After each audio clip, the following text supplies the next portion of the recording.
I was eating cereal at my foster family's kitchen table when the social worker knocked on the door. Mrs. Henderson answered and I heard my name mentioned. 10-year-old me thought maybe my parents had finally come back. They hadn't. Your Uncle Robert wants to see you, the social worker explained. He's your father's brother. He's been trying to locate you since you entered the system. I didn't remember having an Uncle Robert. My parents had never mentioned family, never brought relatives to our apartment, never talked about anyone except themselves and their problems. The visit was scheduled for the following Saturday at a coffee shop downtown. Mrs. Henderson drove me there and waited in the car while I went inside to meet this uncle I'd never heard of. He was tall like my father but cleaner. His clothes looked expensive and his hair was combed. He stood up when he saw me approach his table. "You must be Sarah," he said gently. "I'm your Uncle Robert. Your dad's older brother. Why didn't I know about you? Your parents and we had disagreements about some things. I tried to stay in touch, but they moved around a lot and didn't want contact with family. Uncle Robert bought me hot chocolate and asked about school, about my foster family, about whether I needed anything. He seemed genuinely interested in my answers, which was more attention than my parents had ever given me. I want you to know that I've been looking for you since the day you were placed in care," he said. "It took my private investigator 8 months to track you down through the system. Why were you looking for me? As your family. Because you deserve better than what happened to you." He explained that my parents had taken money from someone and disappeared, leaving me behind. He didn't say how much money or who they'd taken it from, but his expression suggested it was serious. "I want to be part of your life if you'll let me," he said. "I can't undo what they did, but I can try to help moving forward." Uncle Robert became the most consistent adult in my life. He visited every other weekend, took me to museums and baseball games, helped me with homework over the phone, and made sure I had everything I needed.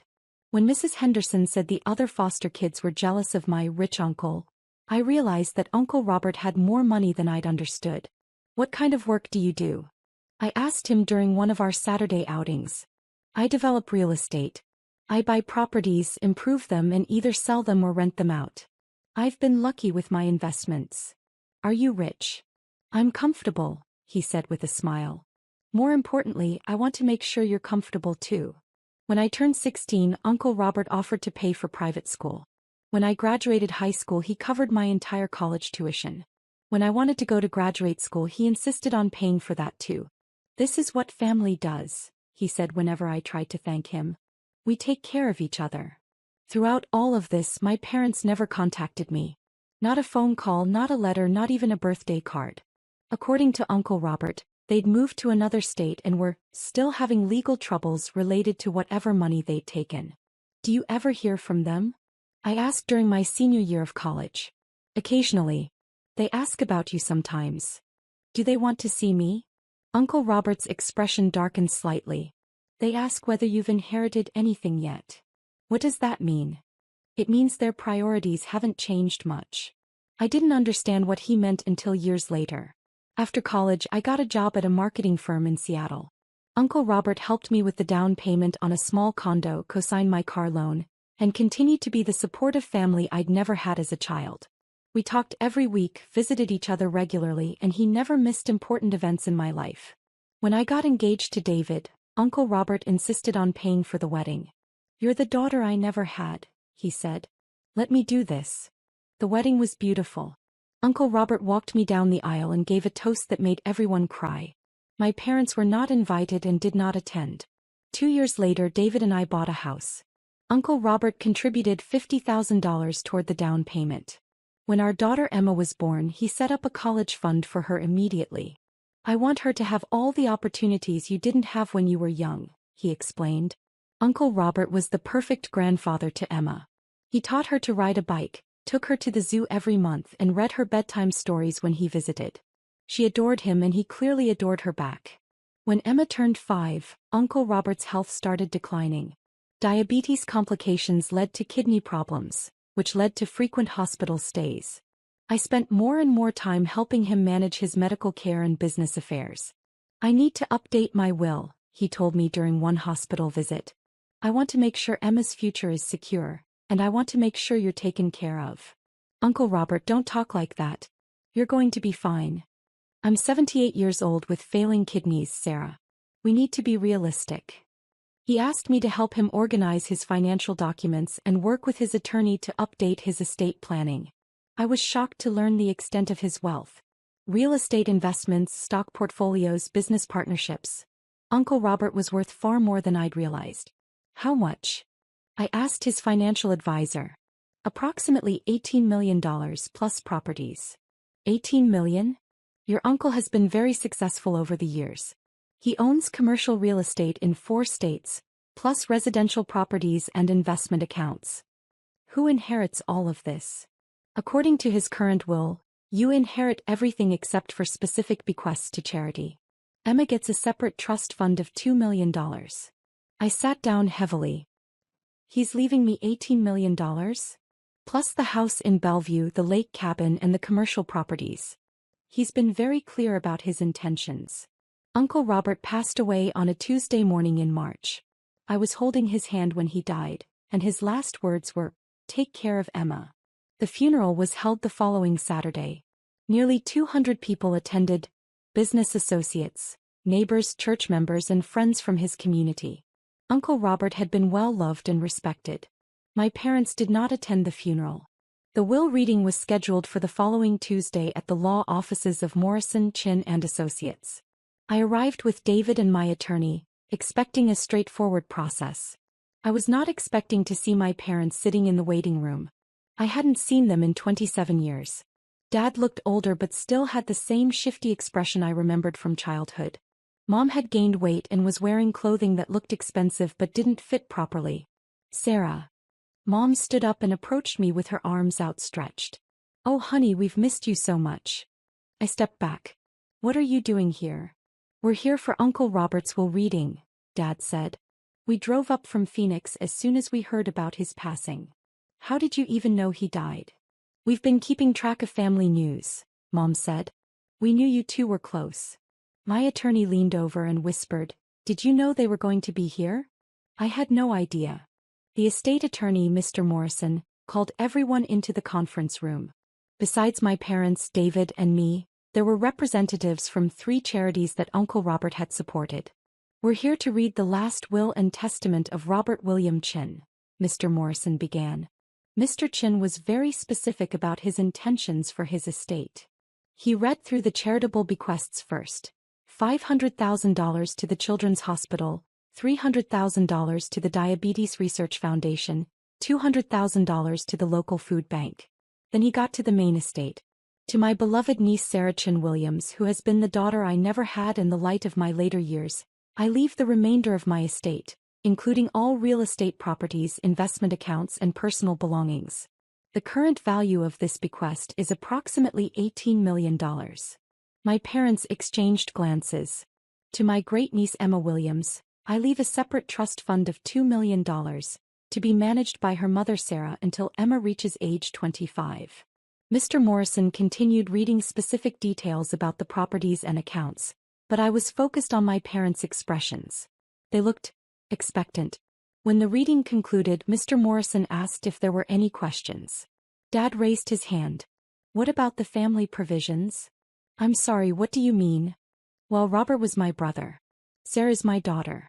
Surely there are provisions for immediate family members."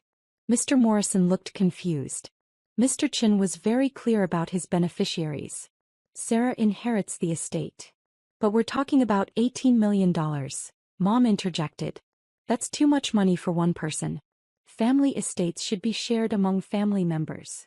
Mrs. Chin was very specific about his intentions, Mr. Morrison said carefully. "The estate goes to Sarah." "We'll need to contest this," Dad announced. $18 million should be divided among Robert's surviving relatives. Sarah can have the largest share, but his brother and sister-in-law should receive portions as well. I stared at them. "You want to contest Uncle Robert's will?" "We're not trying to be greedy," Mom said. "But family money should stay in the family. You get the majority, we get reasonable shares. Everyone's happy." "You abandoned me when I was 10 years old." "That was different," Dad said. "We were having financial difficulties and couldn't provide proper care. Robert could give you opportunities we couldn't. It worked out for everyone." "Financial difficulties?" We made some mistakes with money that belonged to other people, Mom explained. We had to leave town quickly and we couldn't take you with us. It would have been dangerous for you. So you just left me. We left you with people who could take better care of you, Dad said. And look how well you turned out. College education, nice house, good job. Robert did right by you. And now Robert is gone, Mom added. So it's time for the family to come back together. We've missed so much of your life and Emma's life. We want to be part of the family again. Where have you been for 27 years? We've been in Phoenix trying to rebuild our lives, Dad said. We always planned to reconnect once we got back on our feet financially. And now I've inherited $18 million, so you're back on your feet? Sarah, don't be cynical, Mom said. We're here because we love you and we want to be a family again. The money is just, well, it's an opportunity for all of us to have security. My attorney leaned over again. Do you want to continue this conversation? Before I could answer, Dad continued talking. We've already consulted with an attorney in Phoenix about family inheritance laws.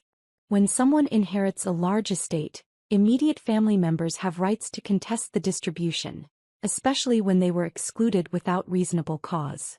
Excluded without reasonable cause, I repeated. Robert may not have understood our family situation completely, Mom said.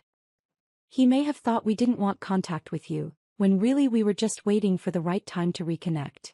The right time being after he died and left me $18 million. Sarah, you're being hostile, Dad said. We're trying to have a reasonable conversation about family and money. Robert left you far more money than one person needs. Sharing it with your parents is the right thing to do. How much do you want? We're not being greedy, Mom said quickly. Maybe $4 million each for your father and me.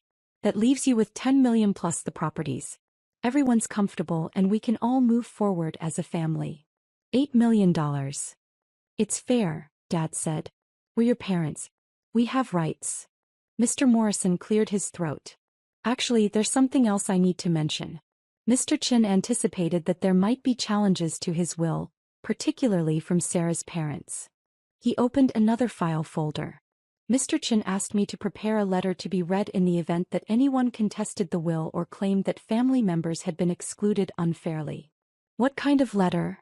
My attorney asked. A letter explaining his reasoning for the distribution, along with supporting documentation. Mr. Morrison began reading. If my brother Michael and his wife Linda are present at this will reading, and if they are expressing surprise or dismay at being excluded from my estate, I want them to understand my reasoning. My parents looked uncomfortable. 27 years ago, Michael and Linda took $13,000 from a client's account at the construction company where Michael worked. When the theft was discovered, they fled the state, abandoning their 10-year-old daughter Sarah with no provision for her care. Dad's face went red. That's not exactly what happened. Mr. Morrison continued reading. They left Sarah alone in their apartment for 3 days before neighbors called social services. Sarah was found with no food, no clean clothing, and no information about where her parents had gone. We couldn't take her with us, Mom said defensively. It wasn't safe. The $13,000 they stole was meant to pay medical bills for an elderly client whose roof repairs had been completed. When Michael and Linda disappeared with the money, the client was left with unpaid medical debt and a roofing company that went bankrupt trying to cover the stolen funds. I stared at my parents. You stole money from a sick person? It was more complicated than that, Dad muttered.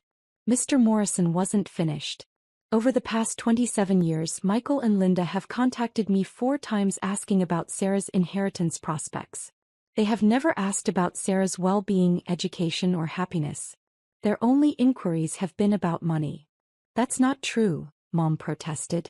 I have recordings of those conversations, Mr. Morrison said calmly.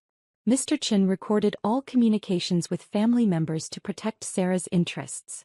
He opened a laptop computer on the table. This is a conversation from 2019, approximately 2 years ago. A recording began playing. Dad's voice was clearly audible. Robert, we know you've been supporting Sarah financially. We're wondering about estate planning. If something happens to you, we want to make sure we can step in and help manage whatever inheritance she receives.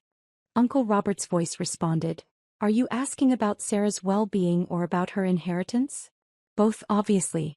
But $18 million is a lot of money for someone with no experience managing wealth. We're her parents. We should be involved in major financial decisions. How did you know the estate was worth $18 million? Well, we've been keeping track of your business success. We're proud of what you've accomplished. Michael, you haven't spoken to your daughter in 26 years. That doesn't mean we don't love her. Family is family, Robert. Sarah needs guidance with this kind of money. The recording ended. My parents sat in silence. There are 3 more recordings, Mr. Morrison said. Each one demonstrates that your primary interest has been financial, not familial. Play another one, I said quietly. The second recording was from 2017. Mom's voice. Robert, we've been thinking about reconnecting with Sarah, but we want to make sure we approach this properly. If she's inheriting substantial assets, we don't want her to think we're only interested in money. Uncle Robert, are you only interested in money? Of course not. But we also don't want to be excluded from family wealth that Michael should rightfully inherit as your brother. Michael forfeited any claim to family consideration when he abandoned his child. That was 25 years ago, Robert. People change. We've learned from our mistakes. What have you learned? We've learned that family is more important than money. Then why is this conversation about money instead of about Sarah? Long pause. Then Mom, well, both are important. The recording ended. There's more, Mr. Morrison said. But I think the pattern is clear. Dad stood up angrily. Those recordings were made without our consent. They're inadmissible if we contest this will. Actually, they're perfectly admissible, my attorney said. Your brother had every right to record conversations about his own estate planning. We're contesting this will, Dad announced. Sarah can keep the majority of the estate, but we deserve reasonable compensation as immediate family members. On what grounds? Mr. Morrison asked. On the grounds that we're her parents and we have legal rights to family estate assets. You surrendered your parental rights when you abandoned her. We never formally surrendered anything. We're still her legal parents. Mr. Morrison opened another file. Actually, Mr. Chin initiated legal proceedings to have your parental rights terminated in 1995. A year after you abandoned Sarah. The court granted the termination due to abandonment and failure to provide support. He handed my parents a legal document. You are not Sarah's legal parents. You have no legal relationship to her whatsoever. You have no standing to contest this will. My parents stared at the document. This is impossible, Mom said. You can't just terminate parental rights without notifying the parents. The court made extensive efforts to locate you for the proceedings. You had moved and left no forwarding address. After 6 months of unsuccessful attempts to serve you with legal papers, the court proceeded without your participation. We never knew about this, Dad said. Because you disappeared, I said quietly. You stole money and ran away and you never looked back until you heard about an inheritance. Sarah, that's not fair, Mom said. We were young and scared and made mistakes. People deserve second chances. You've had 27 years of chances. Where were you when I graduated high school? When I got married? When Emma was born? We didn't know how to contact you. Uncle Robert was listed in the phone book. His business was listed online. You could have found me any time you wanted to. We were afraid you hated us. I didn't hate you. I didn't think about you at all. Uncle Robert was my family. Dad sat back down heavily. So we get nothing? After everything we've been through. What have you been through? 27 years of guilt and regret about leaving you, Mom said. 27 years of wondering how you were doing and hoping you could forgive us someday. But not 27 years of trying to find me or contact me or be part of my life. We were building new lives in Phoenix. We couldn't just drop everything and come back here. Why not? Because. Mom looked at Dad uncertainly. Because we had legal problems here. Because people knew what we'd done. So you stayed away until Uncle Robert died and left me $18 million. The timing is coincidental, Dad said weakly. Is it? When did you first contact Mr. Morrison about the estate? Mr. Morrison checked his files. They called my office the day after Mr. Chen's obituary was published in the Seattle newspaper. The day after, I repeated. We wanted to make sure we didn't miss the funeral, Mom said quickly. But you did miss the funeral. We couldn't get flights in time. But you got flights in time for the will reading. My parents had no answer for that. We're still going to contest this, Dad said finally. $18 million is more money than anyone needs. Family should share family wealth. You're not family, I said. You're strangers who share my DNA. Sarah, please, Mom started crying. We know we made mistakes, but we're trying to make things right. This money could help us rebuild our relationship. Relationships aren't built with money. But money can remove barriers, Dad said. If we're financially secure, we can focus on being a family again instead of worrying about survival. You've been surviving fine in Phoenix for 27 years. We've been struggling. We've never recovered financially from the mistakes we made when you were young. What mistakes? You mean stealing $13,000 from a sick person? It wasn't like that, Dad said. The money was sitting in an account and we borrowed it temporarily. We planned to pay it back. With what money? We had plans. Investments that didn't work out. So you gambled with stolen money. We made bad decisions. Young people make bad decisions. But we've learned from those mistakes. Have you? Because right now you're trying to take money that doesn't belong to you. This is different. This is family money. No, this is Uncle Robert's money. He earned it and he chose how to distribute it. Dad stood up again. We'll see what the courts say about that. The courts will say the same thing Mr. Morrison just told you. You have no legal standing to contest this will. You're not my parents, legally or practically. We'll find a way, Mom said. $18 million is worth fighting for.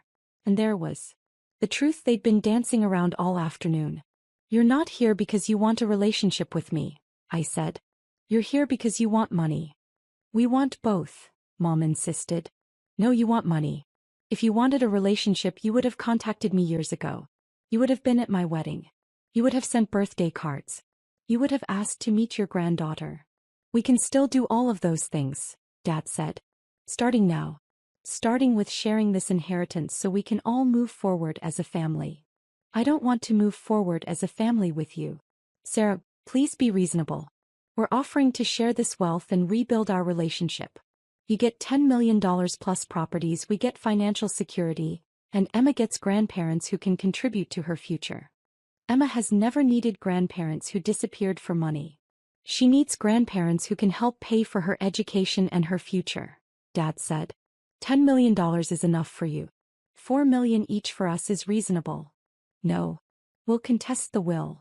Go ahead. You'll lose. We'll hire the best lawyers we can find. With what money? Dad's face reddened again. We'll find a way to pay for legal representation. You'll take out loans against an inheritance you're never going to receive. Mom leaned forward desperately. Sarah, honey, please think about this practically. We're your biological parents. We have rights. Courts don't like to see family members completely excluded from large estates.